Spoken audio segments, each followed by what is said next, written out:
এই কুমফু মাস্টারের দুইজন শিষ্য রয়েছে। যখন তারা খাবার খেতে যায় তখন মাস্টার তাদেরকে খেতে দেয় না। এরপরে তাদেরকে বাঁশের উপর নিয়ে দাঁড় করায় এবং বলে, এই খাড়া খাড়া বাঁশের ওই পারে একটি শূকর রাখা আছে, তোমাদের দুইজনের মধ্যে যে ওই শূকরটা আমাকে এনে দিতে পারবে শুধুমাত্র তাকেই খেতে দিব। এই কথা শুনে চেঙ্গু মিয়া অনেক খুশি হয়ে যায়। এরপরে তাদের সময় শুরু হয়ে যায়। এরপরে আমরা দেখতে পাই চেঙ্গু মিয়া লাফিয়ে লাফিয়ে সেই বাঁশের উপর দিয়ে পার হচ্ছিল। তো একটু পরে সেই চেঙ্গু মিয়া মোটকু মিয়ার ঘাড়ে লাথি দিয়ে তাকে বাঁশ থেকে ফেলে দেয়, কারণ চেঙ্গু মিয়া একজন খারাপ মানুষ ছিল।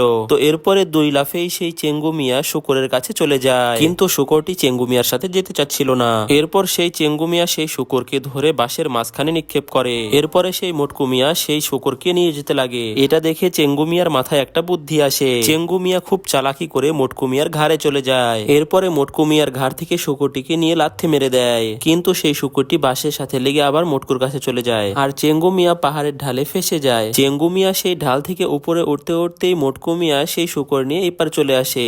এরপর সেই কুমফু মাস্টার মোটকু মিয়াকে খাবার খেতে দেয় এবং চেঙ্গু মিয়াকে দিয়ে কাজ করায়।